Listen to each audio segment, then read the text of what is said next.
Welcome to the Speak and Flow podcast. Today I have Hanna Bankier.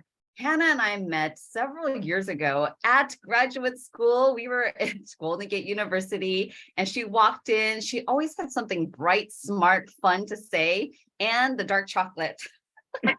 I totally remember that. And so we both got our masters of industrial psychology together. And I brought her on because she's just full of insight. She started her working solutions group. She's a founder, CEO now, and she has so much wisdom and expertise to share, especially around saying no. So most of us think we're unleashing our voice, and so we got to speak more. And that also comes with how to say no. And so she's going to share with us some of her expertise. And before we get into that, Hanna, can you just tell us a little bit more about what you do with Working Solutions Group and what are you passionate about? Absolutely. Thank you. Yeah, I love being part of people's journeys where they find their voices, when they get aligned with their values, where they get to live their purpose. And I call it connecting people to possibilities and exploring your potential. And I do that in a few different ways. So I do it as an executive coach, where I work one-on-one with people. I go in on organizations and I do organization development work, hold a bunch of workshops. I am a content creator. I have online courses, and I'm also a speaker. So I speak on topics like feedback is a gift, or hack your mind, or conflict is a feature, not a bug, or the topic that we're talking about today, no is a complete sentence. Well, let's dive right in. No is a complete sentence. And why is it? What is a reason? What is important about saying no? And especially in our world, everybody's used to saying yes, and we're celebrating yeses. So yeah, there's a lot to unpack there. There's the socialization that primarily us women have been, fed into. We've been trained to be people pleasers and saying yes and taking on the brunt of people's baggage. I say, like, put down these bags. They are not yours to carry. And the power and the wisdom of the saying no isn't to become naysayers. We're not looking to say no just to say no, but rather that no is your vehicle for more yes. Like, what do you want to say yes to? What and whom do you want to be doing? Who do you want to surround yourself with? Where do you want to spend your time and your energy?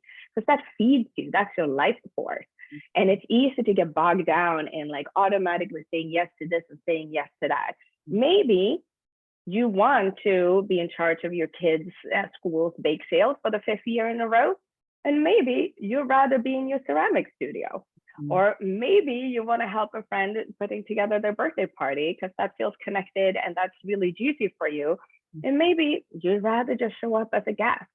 Like, we have more choice than we think. And that's one of the cruxes that we believe often, that we just have to say yes. Like, what are people going to think? So for me, in my journey, I used to be a yes sayer too. And I felt like that was in my power and I could do it all. And I could work 50, 60-hour work weeks and have a husband who's on the road 10 days a month and be home with 2 little kids and like, bring it. And I thought that was my power. And I really now come to realize that's not my power. My power is to realize that. Yeah. I was exhausted. That's how I realized it. I was exhausted. It started impacting my health. And I also realized that long-term, it didn't serve us as a family. So I started handing out pink slips to my family and saying, I'm no longer Siri. I will not keep track of all things and all, where are you going to be? Have you brought your cleats? What's your homework for tomorrow? When is soccer practice? And I started saying, here's what I'm going to do. I'm going to make that information readily available to you. And then I need you to go find it. So it was hard for me, right? I am one of those kids that in class back in the day, like, do you know the answer? And I'm like, dee, dee, dee, I know it, I know it. So right. I remember that at school. A lot of my energy from. But now I realize that if I always have the answer, I am not teaching them to have the answer. So it was also really an alignment. Really hard. Yes. That's your identity. It's in my autopilot, right? Yes. It's my default setting. Right. But I realized that I wasn't going to move into college with my kids. I don't think they wanted. I don't want it. So they need to get these and start flexing these muscles on their own. So the Right. next time they came and say, where are my cleats? And I'm like, I'm not serious. I don't know. Where have you looked? And really handing back the responsibility where it belongs. And it turns out to be a win-win situation for our family, because these are alignment with my parenting values, and they got to start flexing their muscles. And I got some of my time and my energy back. Right. Well, you said something really key here, because that was your identity, right? Having all the answers, being the mom that could do it all, and you could and you can. It's an identity. And so I can relate to that. And I know that there's a lot of people out there right now who they are so capable. They're leaders in their field, they're leaders in the organization, and it becomes an identity that you can't do it all. And then, but for you, you had to, like, some health issues started to come up, right? And so what can we do? What are some of the key challenges that it is? Like, how do the challenges of letting go of this identity, or what is the reason why it's so challenging? Let's just go There there are first before we go many to how. reasons. Yeah. Yeah, and for me, I think the identity is a huge part. And Yeah. I refer to myself as a recovering type A. I Yeah. used to be very, very controlling. And part of that was I needed to let go of that control to get other people to step in that place. So when it comes to learning, flexing your no muscles and learn to start doing that, there's a lot of things that come up. And some of the reasons of why it's so hard to say no, it could be that we've been socialized into saying yes and we're people pleasers. Could be that we're control freaks and I know how to do it better than you anyway, Right. so I might as well do it on my own. Right. It could be I'm really afraid of the reaction or the response. What happens if I say no? It could be that I feel guilty, which is, a whole could be a podcast on its own about the misplaced guilt that we often feel. And so there's a lot of different reasons why it's hard to say no. And I think that's where we really have to take a step back and looking at, I'm not saying no again to just say no. I'm saying no to be able to say more yes. But when we're not clear on what we want to say yes to, then it's so easy to get stuck in this, oh, I'll just do it by autopilot. It becomes the default setting. Like one of my clients, that's how she describes it. She's like, it's my default setting. I just say yes. I don't stop. I don't pause. I don't feel like, is this gonna be good for me? Am I feeling complete dread by this ask that came to me? And I'm just gonna push through. So I think there's a lot of the identity piece of, who am I in this world? Who do I want to be? And for me, there was a lot about the external validation. I was the good girl. Oh my God, I can do it all. And I thrived upon that external validation. And now that's not what gets my juices going anymore. Well, what if they're in the organization? Many of the audience members here are in organizations, they're corporate leaders, and they just keep on getting piled and piled and piled with so many projects because they're very capable. And it has become their identity where they're capable leaders, and then they feel suddenly overwhelmed because they're working really hard, and then someone comes and says, well, why didn't you do this? How come you didn't get this done? And then it becomes a huge problem because they can't say no because they've had this identity of saying yes. And then, have you ever experienced that? Or yeah, for sure. And I think this idea, what you're saying is like they can't say no is a false sense. Yeah. Because we have so much more choice than we think. Right. And we're feeding into this image of I can take on more, or this is what I do. Okay, it's what you do also. Right. But it doesn't have to be all that you are. Right. Or it could be like, okay, I'm really going to excel and I'm going to take on these things, because if you talk about the work setting, these are the places that's going to take me to where I want to go in my career. So I'm going to lean into those and I'm going to take that on. And there's going to be other things where I'm not the best person for this. Right. Just because I have capacity doesn't mean that that's where I'm my highest best self. Right. Right. Or we can flip it and say, if I continuously take on and do all of these things, who else is not getting a chance to do it?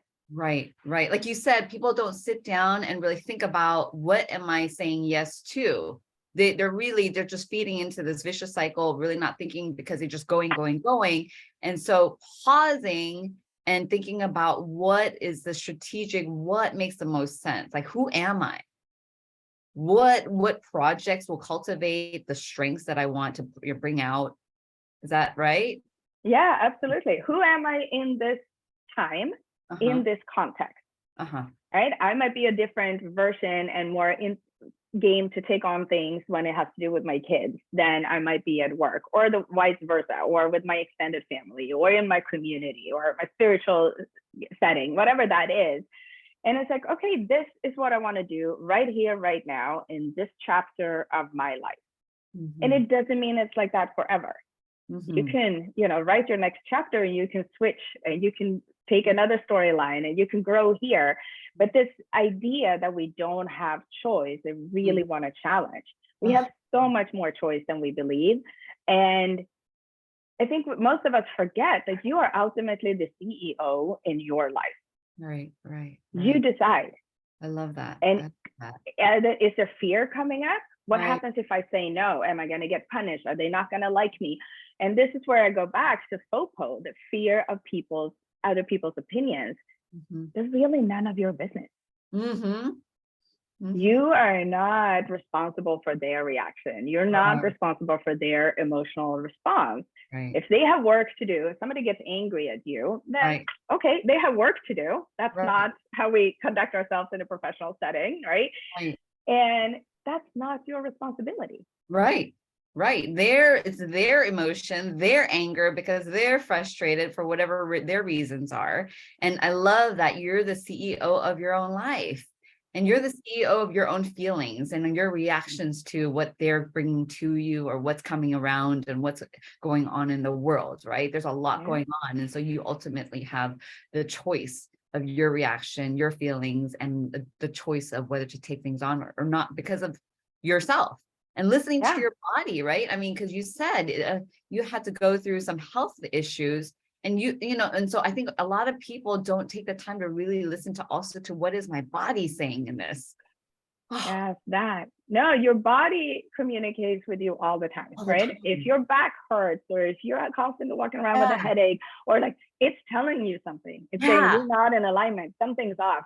totally. You're either not living according to your values, or Right. you're stretching yourself, your battery is drained, right? Yeah. If you don't sleep well and you wake up in the morning, it's like grabbing your cell phone and you start with 70% battery in the morning, Yeah. right? If that was your phone, you would be Right. like, Oh oh, no. I'm not going to tolerate that. Let's fix it. But when it comes to you, and if Right. you start off with 70%, at the end of the day, you come home, you spend time with your family, your loved ones, there's going to not be a lot left. Oh gosh. Right. Right. So this really being mindful of who and what is Mhm. going to get your time and your energy today. And Mhm. how do I take care of me so I have time and energy for the things that really matter to me? How do you help people identify? How do people start to identify what matters to them? Yeah, that's so crucial. Like when I walk through this process, I start with a why. Why is it so hard to say no? Like recognizing your patterns. Is Mhm. it because I'm a people pleaser? Is it because I'm a know-it-all? Is it like, what is it? And then we go into the what, and we really spend time identifying what brings you joy. If you were to remove everybody else's opinions, and if you were to do it, like, what is it that you really want to say yes to? Do Mhm. you want to go hiking every Sunday morning? Do you want to be in this relationship? Do you want to spend time with this person? Do you want to go for the promotion? Like, what do you want? What's your life force? What's your juice? Like, and then we're looking at like, well, okay, to get to that, there needs to be some shift. You're right. Right. And are you ready to make those shifts? Or content to just be where you are today? Maybe you're fine. Mhm. Maybe you just decide like, I don't want to make this shift, and then just own that. If you're Mhm. content, then be content. I'm not going to tell you you're wrong, right? This is your life. I want to set you up for success. Right. So we go through the why, the what, and then we dive into the how, and Mhm. really these strategies of like, how do I start flexing these muscles? And I think that is crucial in understanding we're not going to flip a switch here, right? These are muscles. I call them the no muscles. So most of us have not engaged since we were like maybe 2 or 3 years old, right? Yeah. Anybody spending time with a toddler, no, they have no problem Right. using their no muscles, right? You want to put PJs on? No. You want to eat your piece? No. And then as we grow older, we lose those muscles, just atrophy, and we don't use them. So nobody would go to the gym once and expect to walk out with a six-pack. And I think it's much like that when it comes to flexing those, darn it, right? When it comes to flexing those no muscles, is like, yeah, it's little by little, and you're going to see incremental change, and you're going to try out maybe low stakes, saying no to something or somebody where it doesn't feel super, super scary. Right. And then you're going to up it, and you're going to find your voice. And you're going to be like, this is what I want. This is congruent with me. Mm-hmm. And it might be something that I am really passionate about. Like, I love to dance. Okay, you don't have to go dancing, right? But that's what's important to me. And we're all unique individuals. And we all have our values. We all have our priorities. So allowing ourselves, realizing what happens if I don't say no. Mm-hmm. I'm going to continue being in the space where I'm not content. And I feel drained and depleted and overwhelmed and exhausted. And if we can switch that to a place of ease and well-being, keeping your sanity, right? Of like not running yourself rugged. And just like that is your life. And you can have that for the rest of your life if you start making those switches right now. Mm-hmm. What if, for me, I'm thinking about, I want to take more vacations. I don't take enough vacations. And I'm also thinking there's a conflict, because if I take too many vacations, I'm spending more money, and then I'm not working on my business and I'm losing money there. What do you do when there's a fear I'm going to lose something over here? And usually when you're saying yes to something, you are losing something. You're saying no to something. So I'm saying no to my work, which equates to money in the bank. What do you do with that? Yeah, it's so true. You're totally right on. Like, by saying yes to something, we say no to something else. And, we have 24 hours, all of us, every day. It's not 32, it's not 28, it's the same 24. So where and how do I want to spend that? And I think in this particular example that you're bringing forth is, what kind of vacation, or rather, like, how do you restore and rejuvenate and rest? And is that an everyday? Is that making sure that the weekends are protected? Is it 3 weeks in Bali? Like, what does that look like? And how can you then figure out, because there's this natural tension between, I want the restore and rejuvenation, and I want the financial safety. And what's the hierarchy there? And it doesn't become an either or, it becomes a both and. So is it worth for you to put in like 3 weeks of 60-hour work weeks and run yourself rugged to then be able to take a week vacation? And is that then actually giving you the restorative, the rejuvenation that you're looking for? Or are you just so exhausted that when you come home from your vacation, you need another week because, the runway is off? So it's about finding that, I have mixed feelings about work-life balance, but I would say work-life integration. And how do you get the restorative, and how do you get the financial security? Because when you're stressing about money, it's very hard to relax. Right. So in your particular case, I would say, what's the hierarchy? And is it about saving up time and money to be able to do one long trip a year? Or is it to take every other Friday off, or get a long weekend, and measuring that? And I think there are times when we do little sprints in work, and especially as a business owner, you do your sprints, you nose down, and focus like a laser beam, and you just do it. But that's not sustainable to do for months and months or years on end. So figuring out that ebb and flow, and then also, which is something I really admire, what you do really well, is this trusting the process. It is there, and it's gonna come. And if you take a Friday off, that's not gonna derail the path that you're on or the impact that you're having, right? It's there. Oh, it's yeah. gonna be fine. I'm in full belief. And the interesting thing is when I used to run myself ragged and keep on pushing, I noticed that not only am I exhausted, I don't know. Yeah, I'm not sure if it really got me faster, quicker. And then I realized that when I do pause, I do allow for spaciousness. And just allowing the fruits of my labor. I just did an XYZ for 2 weeks. A lot of times the results come in the following week. Oh, people are calling me, the right people are calling me, like allowing for that to just happen. And that's what, as women, we need. Like we receive the magic, we receive the opportunities, and being more open to that, because I think going back to just how we've been conditioned is always pushing. And what we want to start to help people understand or shift, and I believe that too, even with just speaking, when we say something, when we speak something, allowing for the opportunities to come but noticing them, opening your heart and your mind to it. That's what I'm hearing. Absolutely. And I think, you and I both know, like, we all are wired with negativity bias. Yeah. Right? So every 5 seconds, our brain goes and just looks for the negative stuff. And then we make up stories and we fill in the gaps. And that negativity bias has served us for thousands of years. Like, this is why we're still here as human species. Right. But it doesn't necessarily serve us in our day-to-day when it comes to what is that next stress level? What am I going to do? So finding ways to calming your nervous system, really focusing, how do I charge my battery back up every day, a little by little? Do you need, 20-minute nap at 3 o'clock? Do you need a meditation? Do you go out for a walk? Like, what are those things that really serve us? Like, I've been meditating for, 10, 15 years by now. Like, and people are like, how do I have time? And I say, I would not have time not to do it. Right. Because it centers me. I'm clear. I make better decisions.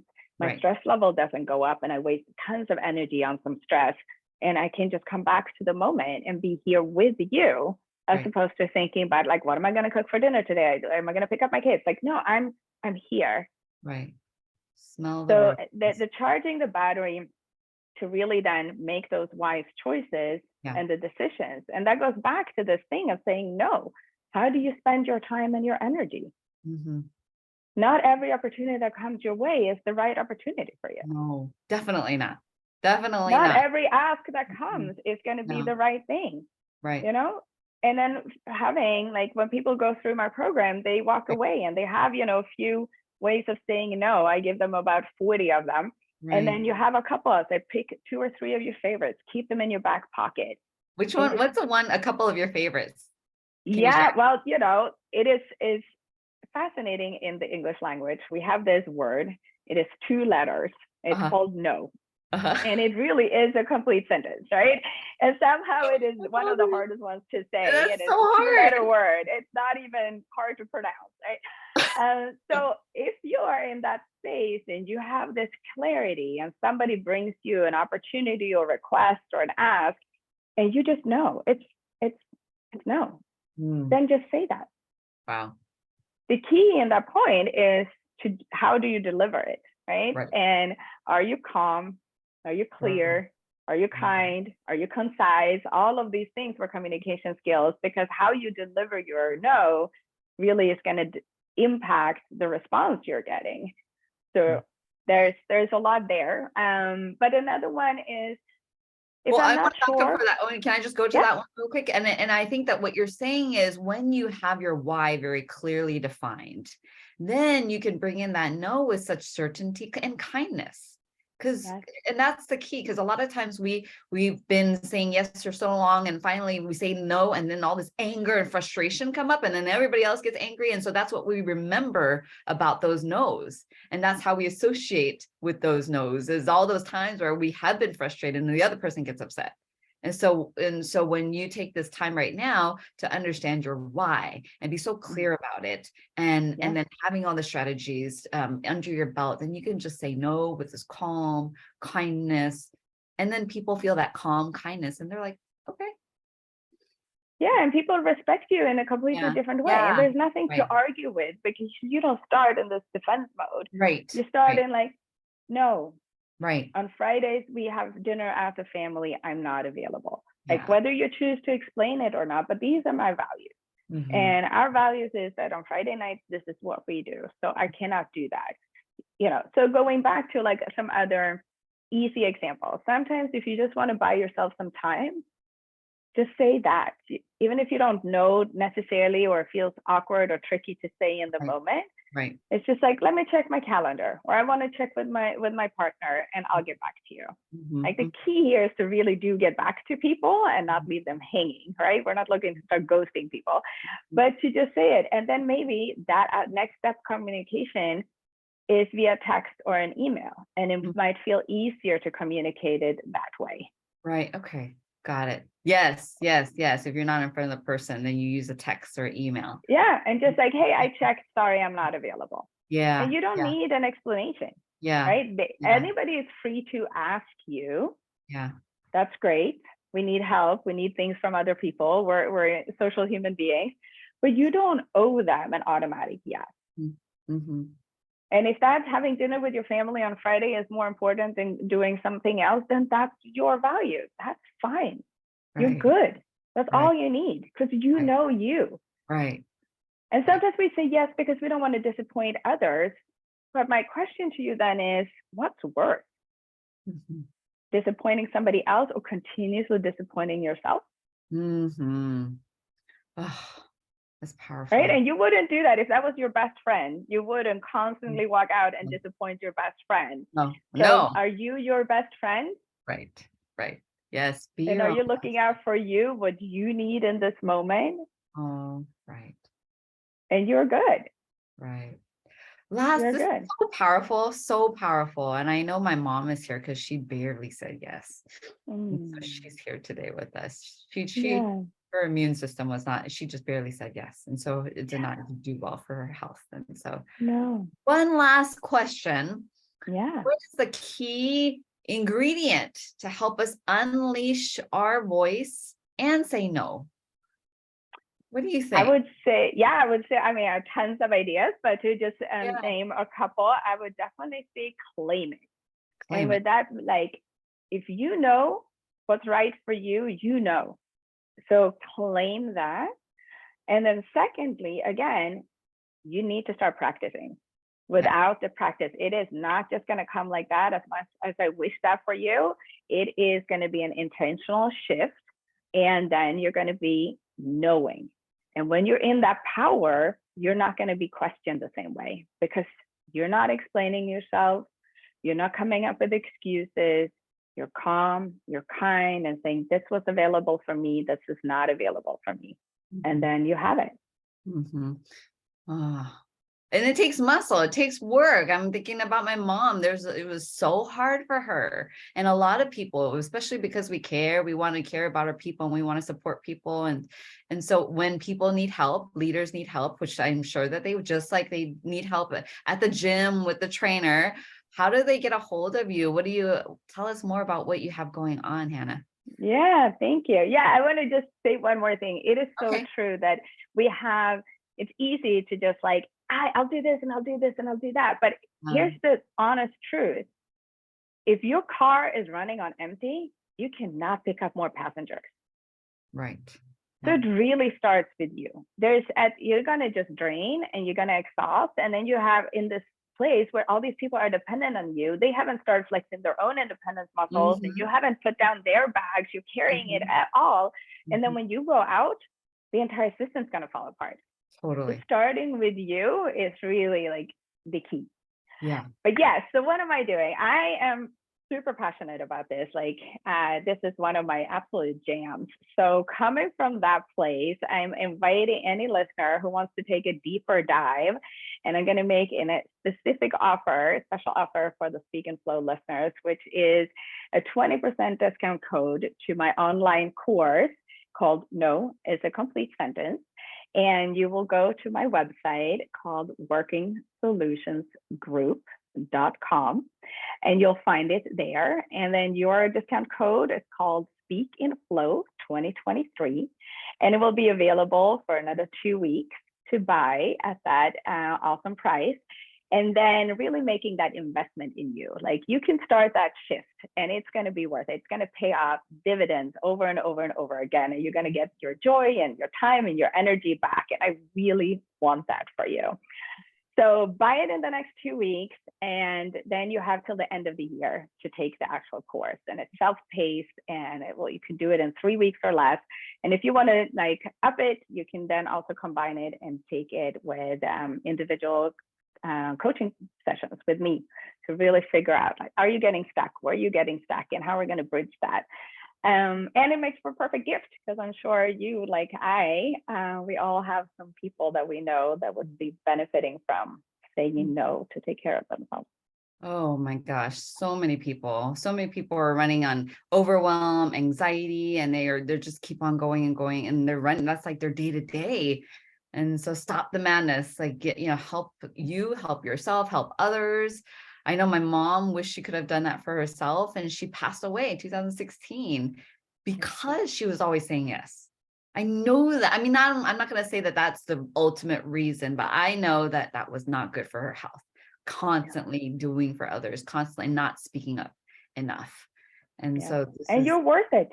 You're worth it. You're the CEO of your life. You're going to look back. You are the CEO of your life. You're the CEO of your life. You're going to look back in your life and say, wow, I did it. And I was healthy, and I was who I wanted to be living this life. And people around me were supporting me and helping me, and allowing them to do that for you.